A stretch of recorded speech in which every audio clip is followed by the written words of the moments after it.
when the Viscan Empire's main assault ship melted the roof into a bubbling rain of liquid metal with its antimatter beam. Supreme Commander Thor assumed the planet's will to resist would crumble in 3 seconds flat.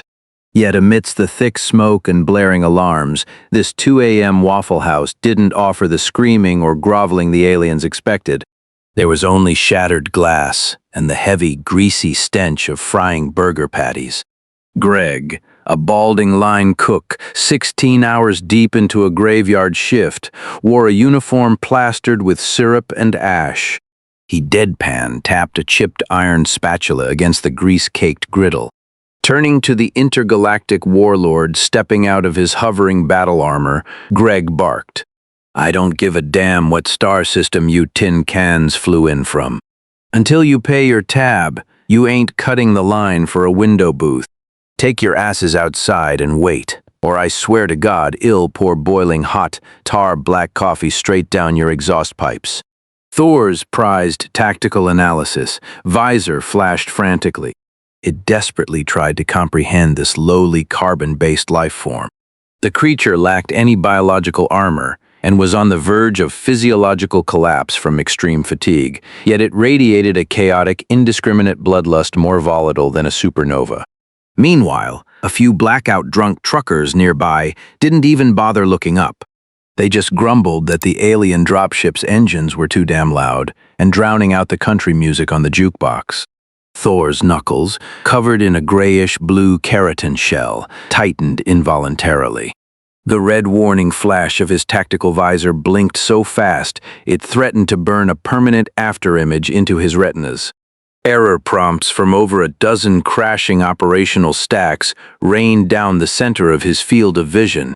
His tactical database, compiled from the conquest of 17 lesser civilizations, couldn't find a single behavioral model to match this scenario. First, the system flagged the chipped spatula in Greg's hand as an unregistered epic-tier antimatter armor-piercing weapon. Then, it misidentified the fluctuating heart rate of a trucker dozing off over a half glass of whiskey as the pre-detonation sequence of a massive biochemical weapon.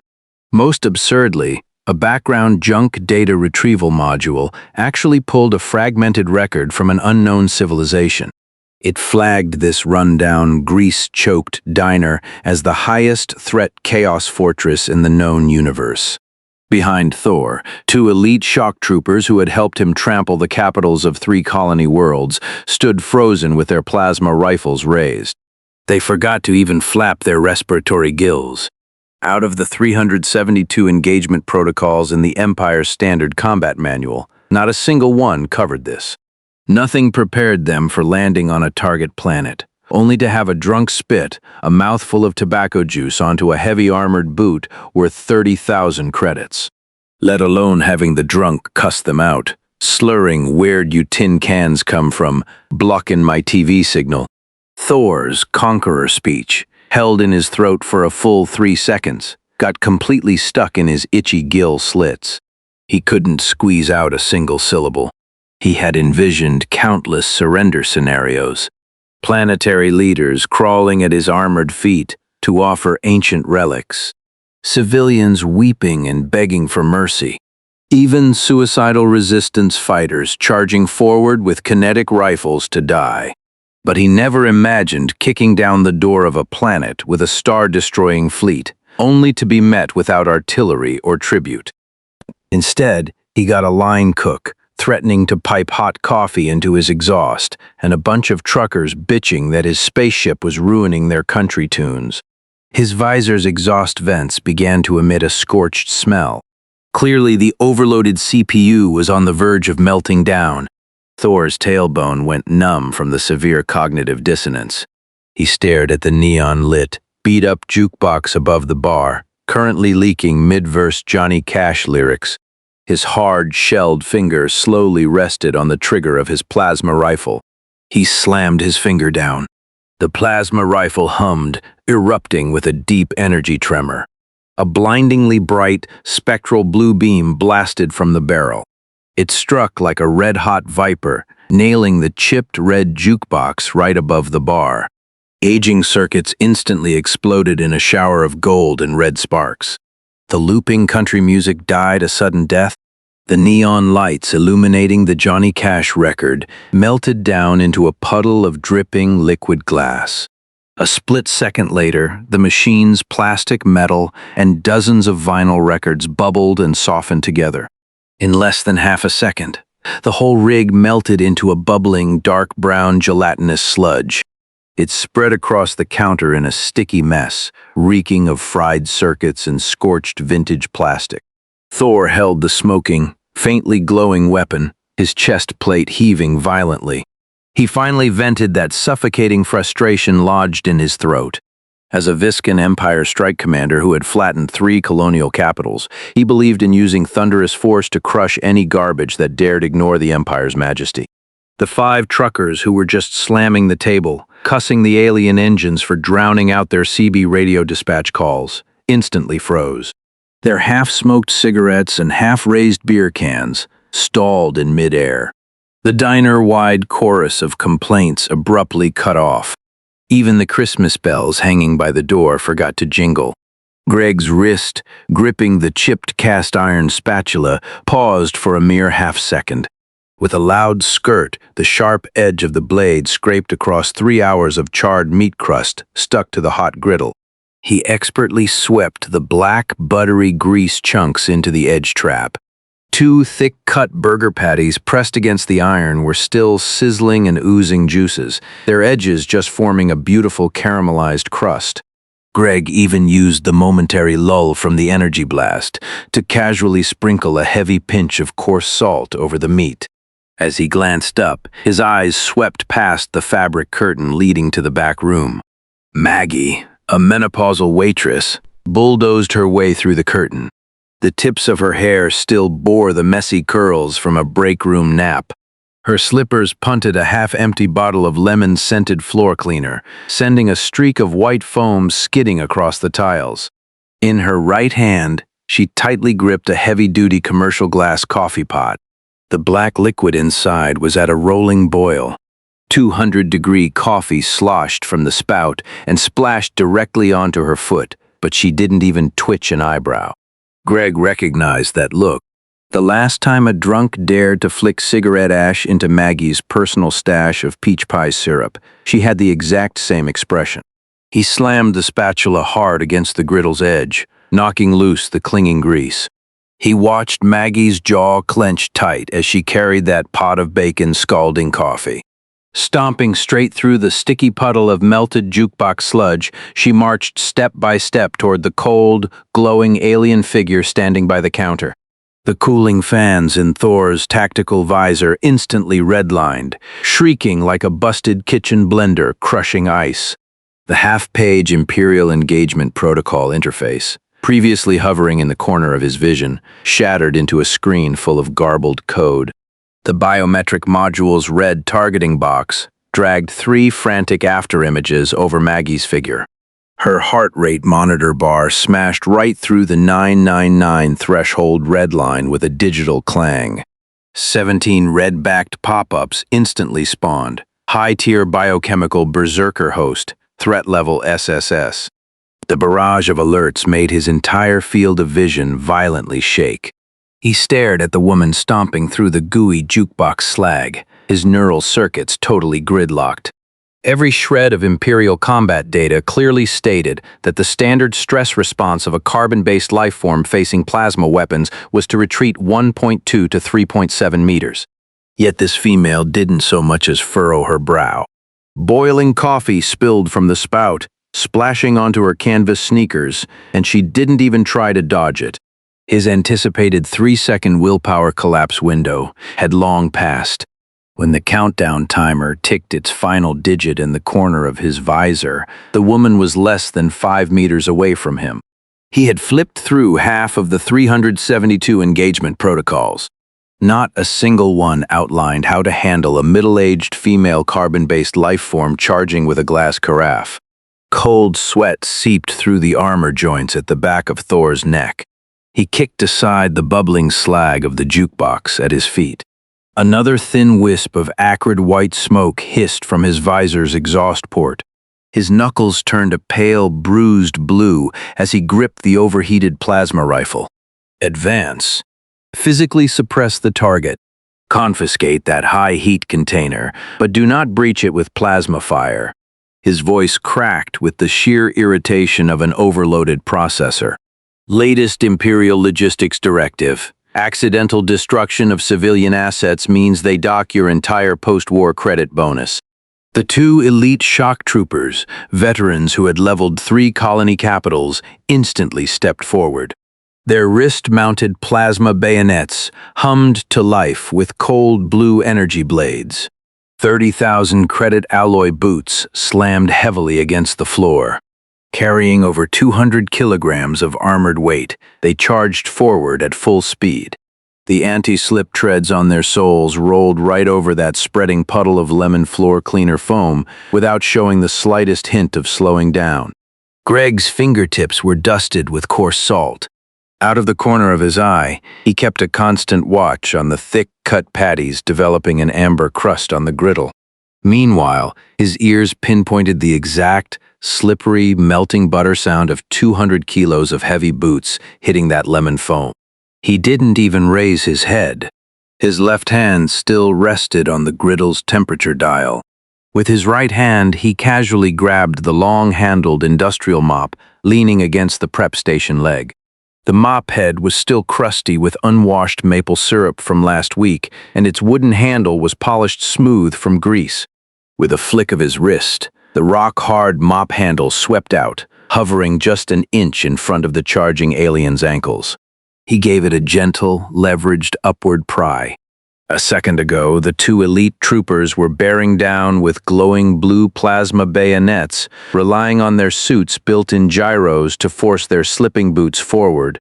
Caught dead in their center of gravity by the unexpected tripwire, the massive inertia of their 200-kilo armor sent them launching sideways.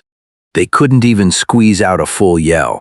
With a massive crash, they slapped flat against the greasy tile, hydroplaning 10 feet across the suds. Both of them plowed headfirst into a waist-high pile of junk stacked in the corner of the kitchen. Plastic crates meant for takeout boxes shattered into shrapnel on impact. Unopened ketchup packets, grease-proof napkins, and half a bin of spare plastic forks rained down on their heads. Some exploded ketchup bags bled down the seams of their helmets, smearing their tactical visors into a blind, bloody red. Greg frowned and clicked his tongue. He glanced up at the griddle. 3 extra wisps of choking smoke were rising from the charred bits on the edge. 10 more seconds, and the burgers he was cooking for the truckers at table 3 would be overdone. He whacked the chipped cast-iron spatula against the flat top with a crisp clang, cussing out of the corner of his mouth.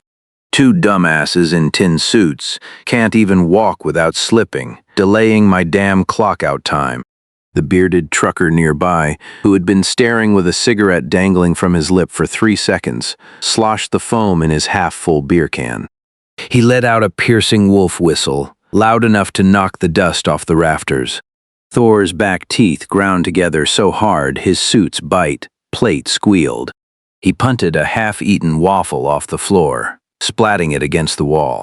Through the gaps in his glitching tactical visor, Cessus-level threat pop-ups kept spamming the screen. The search progress bar for the second half of the Imperial Combat Manual stalled completely at 97%. He had lived through 3 standard intergalactic cycles and raised the capital systems of 7 rebel colonies. He had never seen a lesser civilization's resistance unit use a mop as standard-issue weaponry. Nor had he ever seen a pack of drunk carbon-based lifeforms whistle like hooligans over the roar of his dropship engines. His knuckles turned white. He violently raised the smoking plasma rifle. His voice unlocked roar, maxing out the helmet comms in a crackling screech. All units initiate maximum energy shielding. Total area bombardment. Turn this trashed structure and every berserk carbon-based lifeform inside it into plasma ash. The energy module in his chest plate had barely hummed its first preheating whine. Suddenly, the periphery of his tactical radar locked onto a high-speed thermal signature. The menopausal waitress, now less than 5 meters away, had somehow switched her boiling coffee pot to her other hand. Tucked under her arm was a massive 2-liter bulk jug of commercial high-fructose corn syrup. With knuckles as thick as old oak roots, she wound up her arm and smashed the entire jug squarely into the center of his alloy chest plate. The rigid plastic jug exploded into pieces. Golden amber syrup, thick enough to stretch a foot long, splashed all over his chest. A sickly, cloying sweetness instantly breached the warning threshold of his helmet's air filtration system. Syrup oozed into the armor's seams, snaking down the grooves into every available port. Thor raised a hand to wipe away the mess, but his fingertips instantly glued themselves to his own breastplate. A wisp of sweet-smelling white smoke immediately drifted from his visor's exhaust vents. Thor desperately yanked his hand back, veins bulging on his knuckles. The high-strength alloy joints of his armor groaned and twisted under the strain. But that absurdly sticky, sweet liquid acted like it was grafted to his armor plating, refusing to yield a single millimeter. The Imperial Combat Manual progress bar jittered wildly at 97%. Hundreds of colony suppression protocols were grayed out as invalid. Even the most obscure lesser civilization carbon-based riot control entry was completely locked. He could distinctly feel the syrup crawling through micro-seams into his superconducting exhaust vents. The bone-chillingly cold heat sinks were instantly smothered in the gooey sludge. The temperature sensors spiked by 30 degrees in 1 second. The air filtration system's sweet scent alarm began shrieking like a strangled rooster. Level threat pop-ups stacked so thick in his visor that he couldn't even see his own energy shield status bar. Gritting his teeth, he forcefully rerouted power to the shield. The energy module in his chest let out an ear-shattering hum. But halfway through the boot-up sequence, the high-frequency energy flow slammed straight into the syrup molecules, clogging the vents. The entire superconducting grid overloaded in a heartbeat. Crackling electrical static exploded inside the chest plate. Before he could issue a single command, the pale blue energy shield popped like a soap bubble.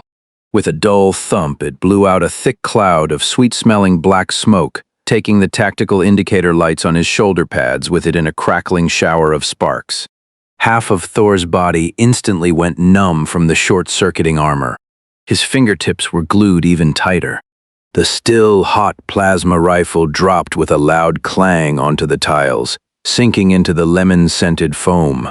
His tactical visor flickered one last time, spewed a final screen of garbled code, and then died completely into a pitch-black sheet of glass. Before the sweet-smelling black smoke from the blown shield even reached the ceiling, Greg's left hand had already twisted the grease drain valve on the side of the deep fryer. The waist-high stainless steel grease trap by his feet instantly flooded with dark brown, near-black, ancient waste oil. That oil had spent 72 straight hours frying waffle fries, pork chops, and entire slabs of cured bacon that truckers insisted on deep frying. A layer of semi-melted plastic bits and charred breadcrumbs floated on the surface, bubbling with micro-blisters hot enough to sear a man's retinas. He didn't even spare a frown. Without bothering to wipe the coarse salt off his fingertips, he bent down, gripped the rim of the basin, and hoisted the whole trap up. The heavy rim burned the thick calluses on his palms. Swinging his arms like a slacking busboy dumping a bucket of rancid mop water, he launched the entire basin of boiling grease straight at the 2 alien troopers who were just trying to push themselves up from the trash pile. Scalding beads of oil splattered against the armor with a deafening crackle. The moment the hot grease seeped through the ketchup-smeared helmet seams and the compromised rubber seals of their armor joints, 2 muffled, choked out, unearthly screams erupted from the pile of junk. Greg casually hurled the empty basin behind him. The stainless steel bowl hit the tile, skidded 10 feet, and slammed into Thor's dropped plasma rifle with a loud clatter. The impact jolted the weapon, making its residual glow flash 3 times. Leaning against the counter, Maggie held up her coffee pot and let out a ceiling-shaking whistle. The bearded trucker dropped his cigarette straight into his half-full beer can. He stared in shock for 2 seconds before slapping his thigh, howling so loud the diner's windows rattled. Greg had no time to care about the commotion behind him. He turned back to the flat top, tapping his chipped spatula against the hot iron. It slid perfectly under the thick-cut patty with its fresh amber crust. 3 hours of charred meat scrapings lifted off the iron, mixing with the hot oil to pop a half-inch high burst of grease. Just as the numbness from Thor's short-circuited suit crept up the back of his neck, 2 agonizing inhuman screams, wrapped in the smell of burnt sugar, blasted into his helmet's audio receptors. The acrid, choking smoke of ancient waste oil drifted through the gaps in his armor, flooding his respirator. It pushed his Imperial-grade air filtration system into an overload whine, so piercing it threatened to rip the top of his skull off. Through the shell of his armor, he could clearly hear the muffled thuds of his elite guards, warriors who had crushed 3 colony capitals, convulsing in the hot grease. The sound mixed with the sizzling pops of charred meat on the kitchen griddle, and the crude, barbaric cheers of carbon-based lifeforms slapping their thighs in approval. The sheer noise caused his few remaining functional sensors to flash red in a panic.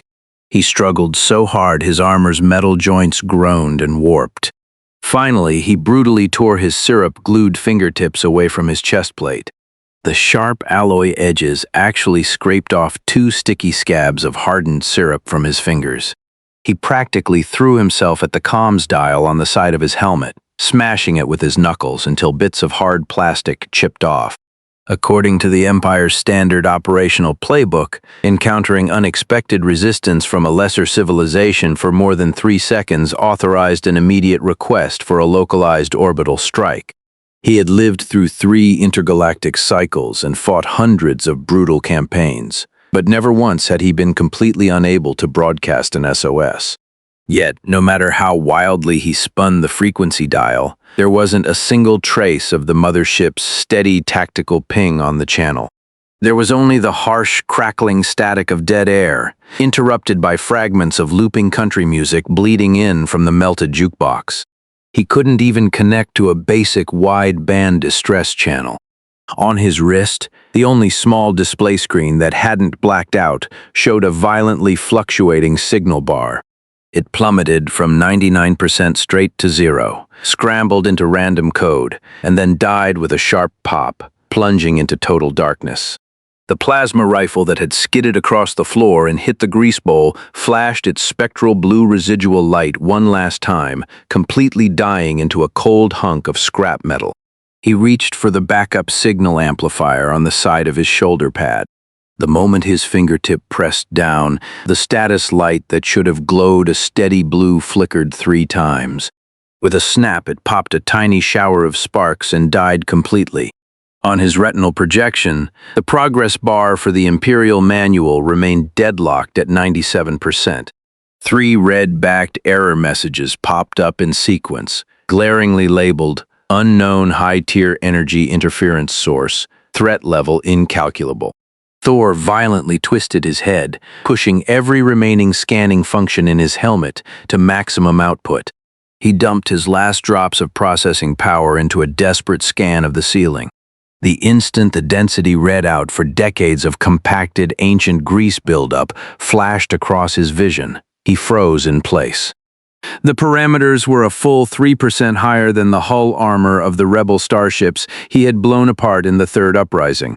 Outside the window, low-hanging thunderclouds, heavy with dense moisture, were trapping all his tactical signals.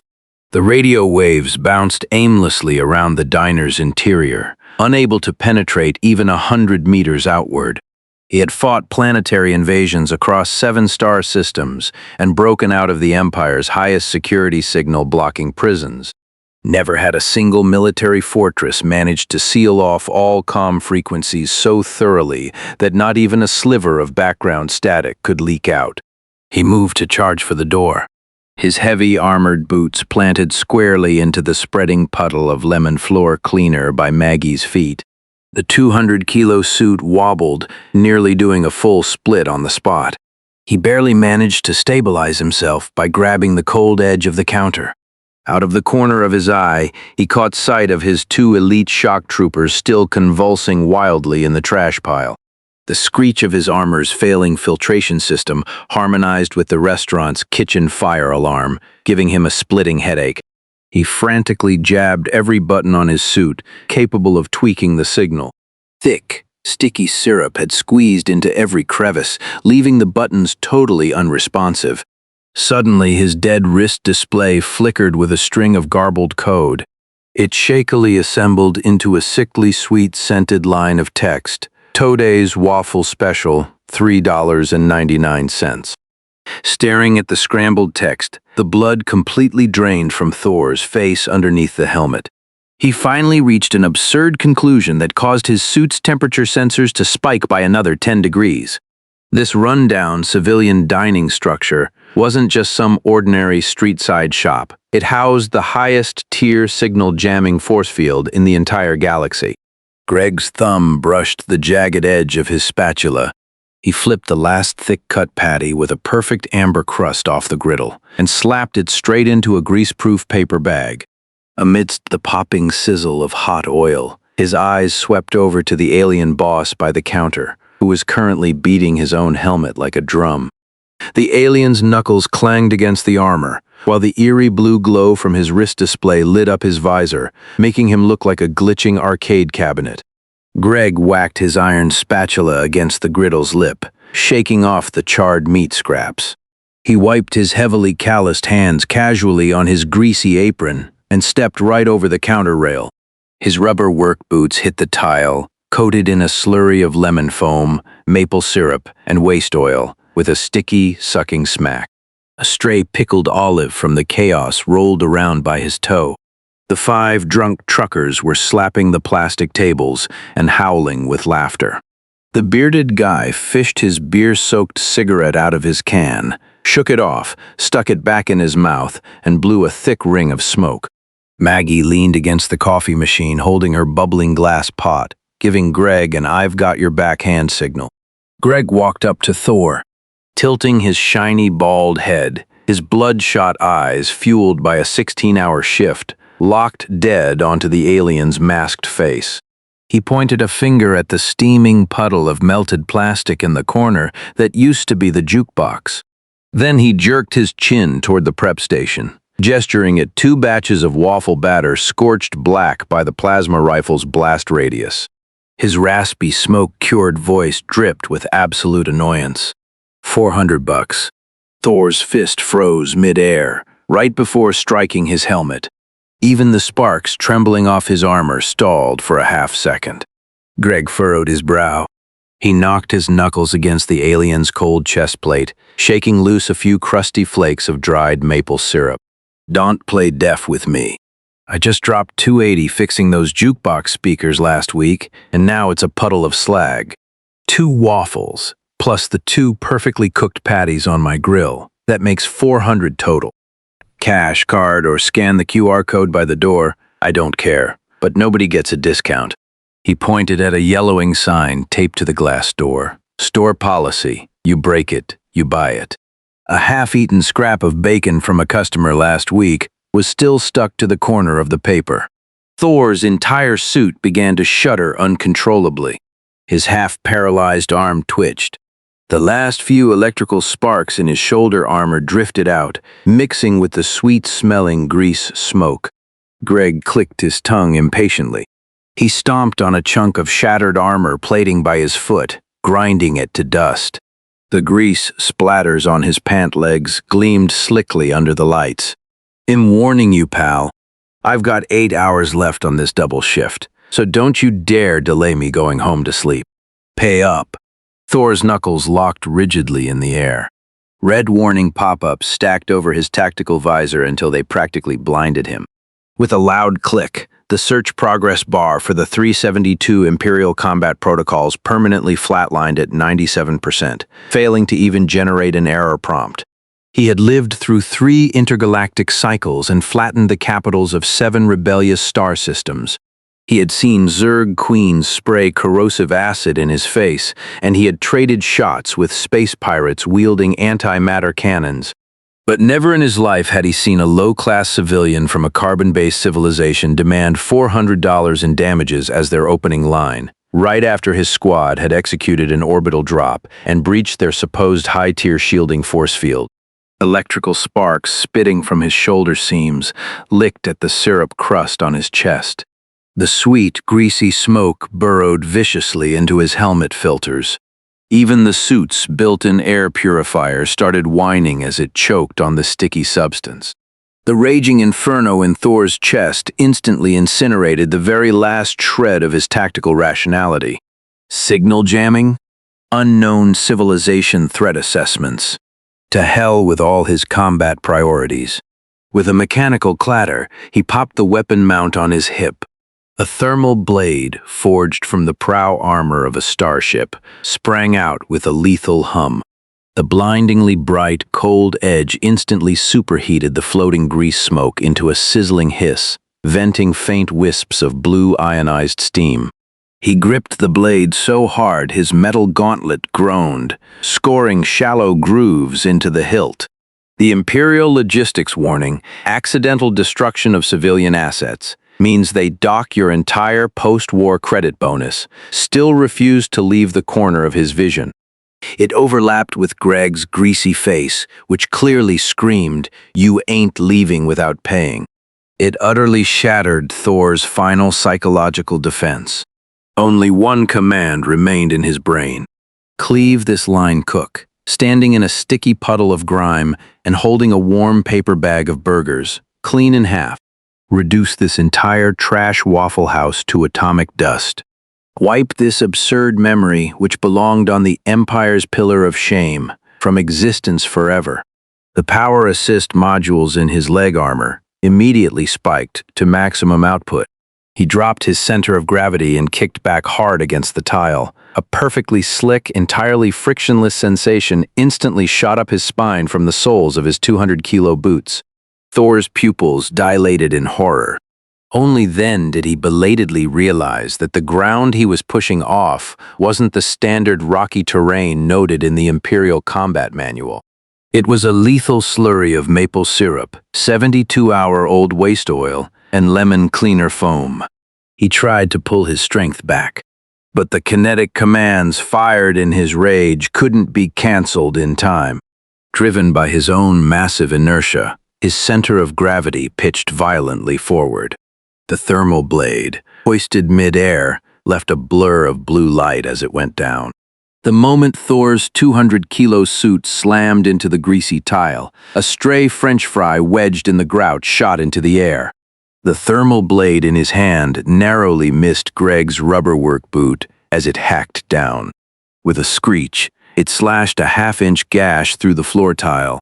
Ionized steam flash baked the pickled olive by Greg's foot, popping it into a sweet and salty pulp.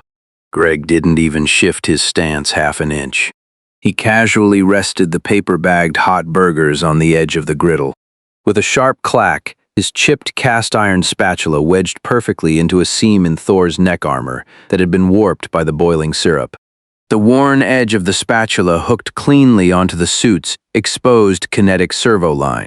As Thor desperately tried to heave his shoulders up, the pinned servo cables shrieked in overload, instantly paralyzing half his arm. Greg hooked his foot around the long mop lying on the floor. The syrup-caked mop head slapped against the ground. Greg slid the sturdy wooden handle straight under Thor's raised right armpit, pinning the tail end of the pole firmly against his own hip. Dropping his shoulder and back, he threw his entire body weight down on the lever. The physics of leverage worked flawlessly.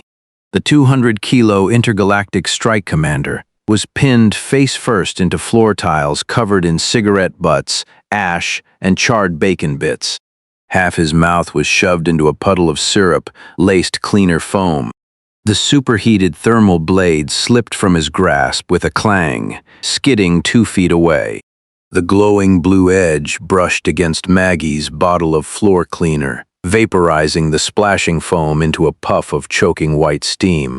Thor kicked and thrashed wildly underneath the pin. His armor joints cracked and snapped. The air purifier whined at an ear-piercing pitch. His signal-scrambled visor was now coated in a thick layer of black grime. Every single combat protocol prompt on his HUD threw a red screen error, and even the SS-level threat alert glitched into a strobing block of pixels. Greg leaned a little harder onto the spatula. Sweat beaded on his balding forehead, dripping down his sideburns. He glared down at the alien boss, pinned so hard he couldn't even lift his head, his tone as annoyed as if he were rushing a drunk taking too long to order. "I'm gonna say this one last time. $400 right now. Or so help me, I'll deep fry all the syrup that's soaked into your suit and turn you into a damn caramel apple." Greg shifted his full weight another half-inch down the mop handle. The leverage immediately shoved Thor's face a half-inch deeper into the lemon syrup foam. A muffled groan echoed as bubbles flooded the alien commander's mouth. The sweat from Greg's bald temples dripped onto the greasy tile, blooming into tiny, salt-tinged oil rings. He glanced up toward the commotion by the counter. The 5 truckers, who had been holding in their rage for half an hour, had completely popped off. The bearded guy forcefully stubbed out his Marlboro butt on the counter. He snatched up a thick ceramic Waffle House mug from by his foot, splashing the leftover ice cola all over his diesel-stained jeans. Without batting an eye, he charged straight at the trash pile. A guy in a reflective safety vest was right behind him, hoisting up the folding stool, he'd been sitting on for 2 hours. A half-eaten chunk of burnt bacon unstuck from the stool leg and flew a yard away. Of the remaining 3, one grabbed a half-empty bottle of bourbon from the counter. Another wound up like a pitcher with a 2-liter glass pickle jar. The last guy instinctively snatched a massive stainless steel serving tray from by the cash register to use as a shield. The 5 of them swarmed in a semicircle and pounced. The 2 alien elites, having spent entirely too long convulsing in 72-hour waste oil, finally mustered enough power to drag themselves halfway out of the junk pile. The moment their fingertips brushed the wildly flickering plasma rifle on the floor, the bearded trucker's mug slammed squarely into one of their helmet visors. The heavy ceramic cracked the screen, leaving a jagged white fracture. Syrupy, sweet cola poured straight through the cracks and flooded the suit.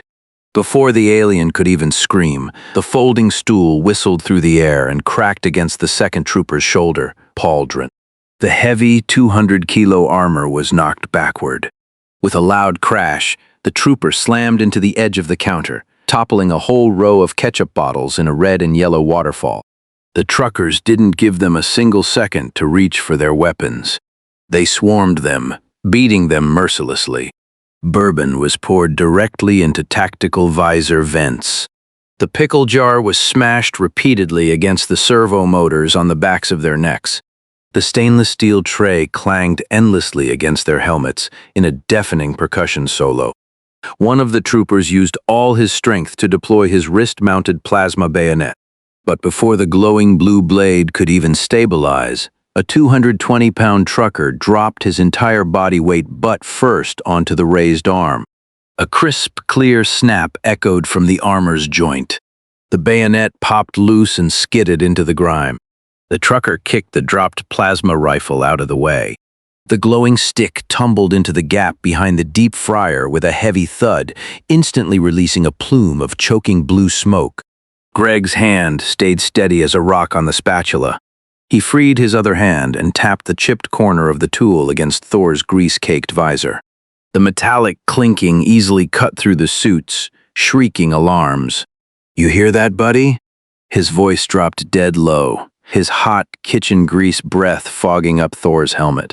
"My boys are already pissed off enough 'cause your fireworks fried the George Jones track they wanted to hear. You try any funny business, and I'll let 'em use all that syrup in your suit as a glaze to fry you like a pork chop." Maggie, leaning by the coffee machine with her pot, poked her head out to watch the show. She made sure to project her booming voice over the chaos. "Hey, hey, hey, watch it. Don't you dare break my new coffee machine. I'll put the repair bill on your tab."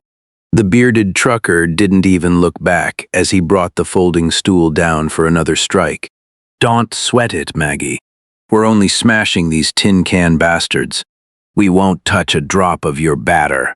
The mop handle beneath Greg's foot shuddered. Pinned underneath, Thor's entire body vibrated like a plugged-in industrial shaker. The strobing red lights of his tactical visor bled through the filthy mask, casting an eerie crimson glow on Greg's salt-dusted hand. Another dull thud echoed from the counter, followed by the off-key shrieks of the alien troopers.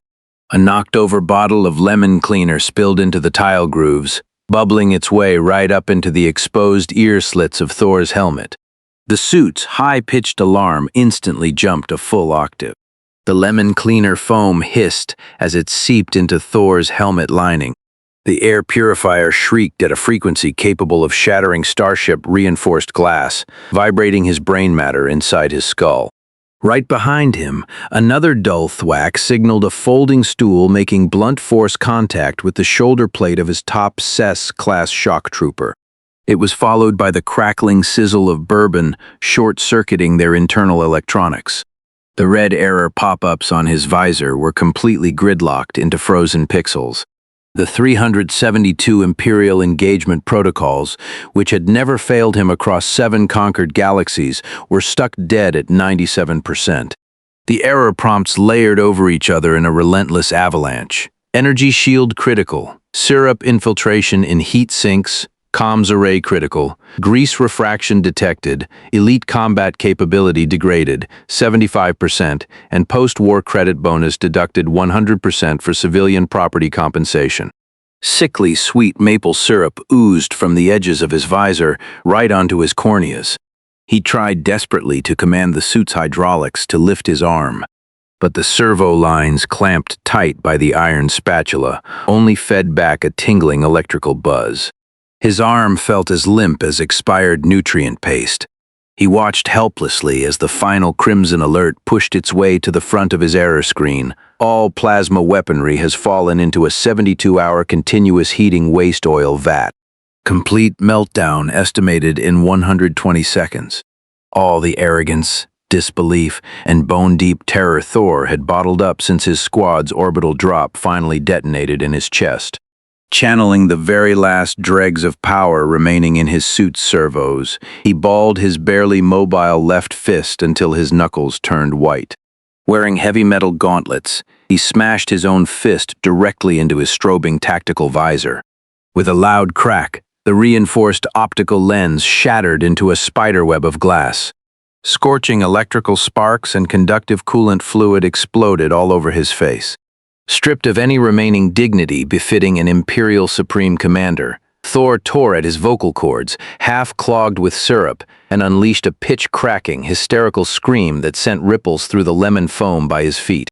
Greg tapped the chipped edge of his iron spatula twice against the spider-webbed frame of Thor's visor. The loud metallic clangs instantly choked the alien's screeching wail into a stuttering gasp for air. "What the hell are you howling for?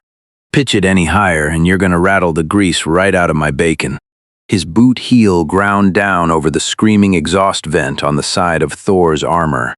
The headache-inducing high-frequency whine was immediately muffled. Syrupy conductive coolant smeared under his sole, leaving a sticky, silvery gray streak across the grimy tiles. Nearby, the 220-pound bearded trucker had just wrenched the last alien soldier's shoulder plate completely off its track. He tossed it onto the pile of stripped armor with a heavy clatter, his boots crunching over the shards of the shattered ceramic mug. Maggie strolled over with her steaming pot of coffee. She deliberately tipped a splash of 200-degree brew right onto the exposed tip of Thor's ear, sticking out from the helmet seam. The searing heat made the conqueror of 7 galaxies flinch so hard he spat a mouthful of lemon foam and maple syrup directly onto the floor. Greg fished a Marlboro from his pack, clamped it between his lips, and leaned over to light it off the residual flames dancing on the griddle. He leaned against the counter, blowing a smoke ring as his eyes drifted to the digital clock on the wall. He calculated he still had over 7 hours left on his brutal back-to-back shift. Thor lay paralyzed on the ground, panting heavily. Black, viscous fluid, mixed with 72-hour fry oil, oozed from the joints of his armor. His two elite troopers had already been stripped of their heavy outer plating by the truckers. Their delicate alien skin was covered in red blisters from the hot grease, and they lacked the strength to lift a single finger. The wail of police sirens drifted in through the gaps in the leaky glass door, growing louder by the second. The noise vibrated the "you break it, you buy it" sign taped to the frame. Greg finally straightened his back. He yanked the long mop handle out from under Thor's armpit, having held the leverage for nearly 3 minutes. He shook out his numb, aching arm, feeling the stiff muscle tension race through his veins to his fingertips. He casually jammed the cast-iron spatula onto the metal hanging rack next to the griddle, knocking against the salt shaker and making it wobble. "Quit playing wrestling with the alien runts. Cops are at the door." He shouted to the truckers, who were still actively trying to figure out the alien armor latches. "Go to the storage closet. Grab that bundle of industrial zip ties. Tie these boys tight to the cold water pipes under the dishwasher sink. Make 'em tight, and don't let 'em thrash around and knock over the lemon dish soap I bought last week." The drunk truckers hollered in agreement. The bearded guy walked over, gripping a bundle of thick, black industrial zip ties. He wrapped them twice around Thor's impossibly thin alien wrists, yanking them shut with a loud zip that immediately turned Thor's face a deep shade of purple. The others dragged the two limp shock troopers like dead dogs into the back kitchen, strapping them one by one to the stainless steel valves. Thor tried to squirm, but Greg simply tapped the back of his neck with the handle of the spatula. His voice was as cold as the 3-hour char on his flat top. "Move again and it'll drop you in the deep fryer like a pork chop. That little bit of post-war bonus you got left wouldn't even cover half a pot of my waste oil." Thor immediately went stiff as a frozen waffle, too terrified to even breathe hard. The moment the final zip tie clicked shut, the police sirens blared right outside the door. The screech of rubber tires braking on the wet pavement carried clearly through the floorboards into everyone's ears. Greg's Marlboro had burned down to the filter. Just as he raised his hand to flick the ash, the glass door violently smashed open via a tactical battering ram. 7 or 8 officers in sleek black riot gear jammed the doorway, their shotgun laser sights sweeping back and forth across his face. Their tactical boots stomped on the rain, splattered "you break it, you buy it" sign, grinding the remaining scrap of bacon into a greasy smudge. Greg didn't even blink. He shook out his sore left arm and extended a boot to brutally grind down on Thor's exposed toe. "What are you standing around like a wax figure for? Maggie's got 3 days' worth of dirty dishes piled up by the sink. Get scrubbing. If they aren't spotless, we ain't even negotiating that $400 settlement." Thor's purple, strangled face went instantly pale. Conductive fluid mixed with sticky maple syrup dripped from the cracks in his tactical visor. The moment his grease-scalded claws touched the filthy, sudsy sponge, a spasm of pure agony wrecked his body. The two elite troopers, stripped of all their armor, had it even worse. The second their native alien skin touched the cold water laced with lemon detergent, the hot grease burns stung so badly they couldn't even catch their breath. They mechanically scrubbed the plates, too terrified to lift their heads. The 5 drunk truckers casually leaned against the bar. Piled by their feet was a mountain of 3,000 credit alien heavy armor. The bearded trucker took a massive swig from Thor's pried-open Intergalactic flask. Seeing the cops aiming their guns, he cheerfully waved the flask at them. "You boys are late to the party. The troublemakers are already broken in. This liquor kicks like a mule, hits 3 times harder than the moonshine I had down in Memphis." Maggie slammed her half-empty pot of hot coffee onto the prep counter. The glass bottom hit the tile with a loud bang, and her booming menopausal voice instantly drowned out the fading wail of the sirens. "Put those damn guns down. Can't you see they're covering my back of house shift? My dishwasher broke last week and I couldn't find a temp. These punks are covering a 3-day shift. and they ain't leaving till the jukebox is paid for. The lead riot captain pushed his face shield up half an inch. He stared wide-eyed at the three shirtless alien creatures with bizarre blue-purple skin, squatting by the sink scrubbing plates for their lives. His gaze drifted to the mountain of blue-purple heavy armor piled by the counter. His shotgun stayed frozen mid-air. He swallowed hard 3 times, completely speechless for a long while. The riot captain's finger unconsciously brushed the safety on his shotgun, clicking the half-open mechanism fully closed. Behind him, the 7 or 8 squad members in full riot gear stood absolutely paralyzed. Their visors swept in unison over the mountainous pile of blue-purple heavy armor by the bar. One officer's knuckles turned bone white, gripping his tear gas launcher. For a long while, no one dared to take a single step onto that slippery, syrup-laced floor. Greg, the captain's voice was as gravelly as if Head inhaled a lungful of grease smoke. He pointed at the plasma rifles scattered by the table legs, which were currently sputtering and throwing electrical sparks. The department requires all weapons involved in an incident to be confiscated and logged. These things, what do we do with them? The ache in Greg's left arm still hadn't fully faded. He shifted the burnt to the filter Marlboro to the corner of his mouth without even looking up. He jutted his chin toward the alien gun rolling by his foot, which looked like a glorified fire poker.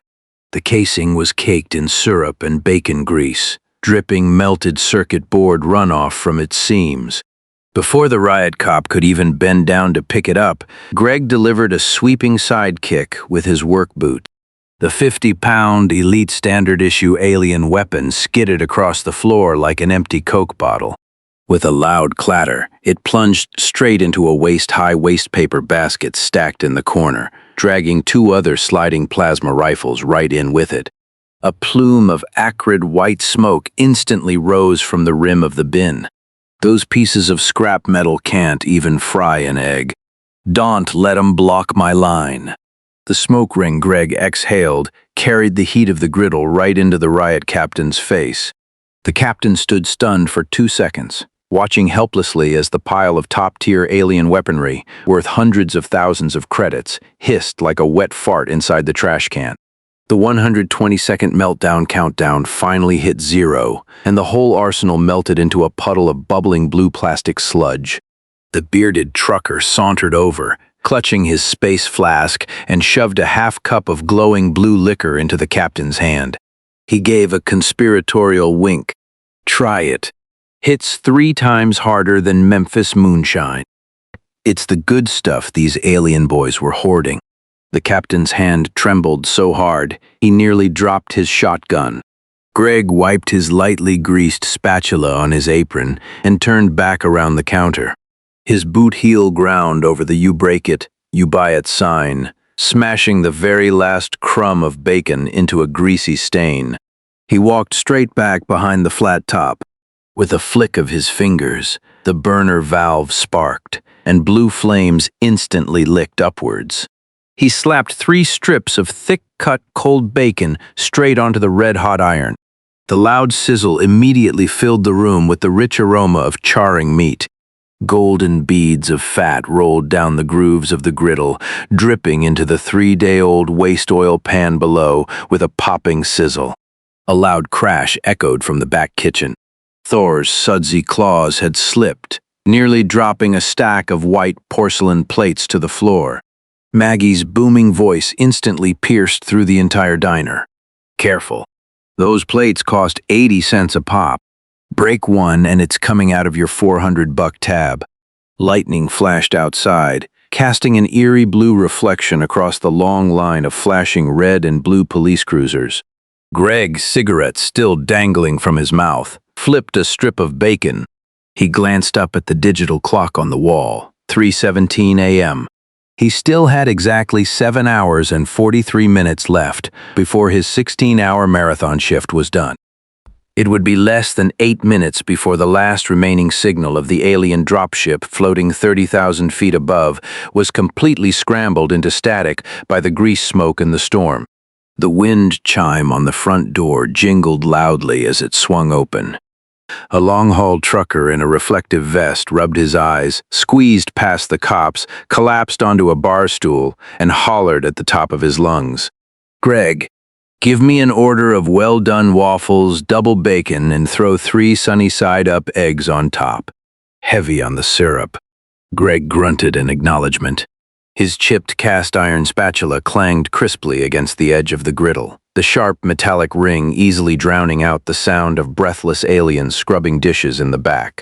No one mentioned the intergalactic invasion or the alien shock troops anymore. At 3 a.m., this Waffle House was just open for business as usual. Man, I don't know about y'all, but that might be the most badass Waffle House shift I've ever seen. Hell yeah!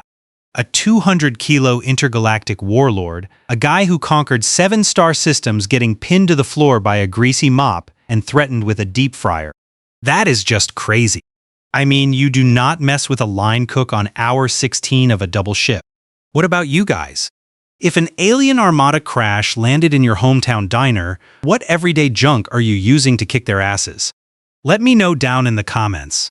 And hey, if you love this crazy story, smash that like button and subscribe for more hardcore HFY madness. Catch you next time.